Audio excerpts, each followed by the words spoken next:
This summer, I went to Universal Studios. It was really freaking fun. But, as you can probably tell from the title, this video is not about my time there. It's about what happened on the way. We were in Alabama, I think, when there was this giant thing of smoke in the distance.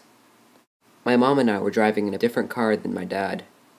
We get closer to the giant cloud of smoke and see a pickup truck completely engulfed in flames.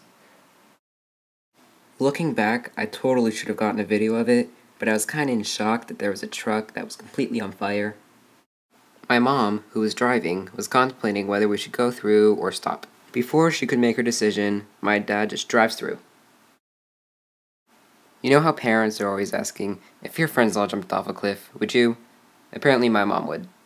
We kept on driving and didn't stop. The fire kept on moving, so it was hard to figure out a way on the road that was the farthest distance of impact. I guess that some of the fire hit us because there was a loud bang, but we didn't stop. No, we were determined to get to Florida. A bit later, I looked behind me and there was literally no one behind us. Not a single car. We were the last ones to make it through before they closed down the highway. Now rewind to our last trip to Canada, aka a year ago. It had absolutely poured before we left, so the roads were very wet.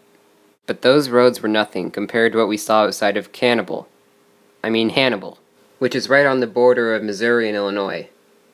We're driving on the highway when we come across water on the road. No, not like that. More like this. There we go. We stopped driving and thought about what we should do. To our right, there was a car that had tried to cross, but had been swept away. Do we risk getting to our hotel late, or do we risk endangering our car? If you picked the first option, well, you have good judgment, but that's not what we chose.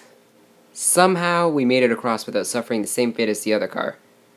As my mother said, never ever, ever, ever, ever, ever, ever, ever, ever, ever, ever, ever, ever, ever do that. Which means you should. Okay, you actually shouldn't do what we did. I guess it's kind of a PSA. Don't do dangerous things, kids. But you know what isn't dangerous? Subscribing. I think it's pretty fun, but hey, that's just my opinion. In other news, this chipmunk and I are now best friends.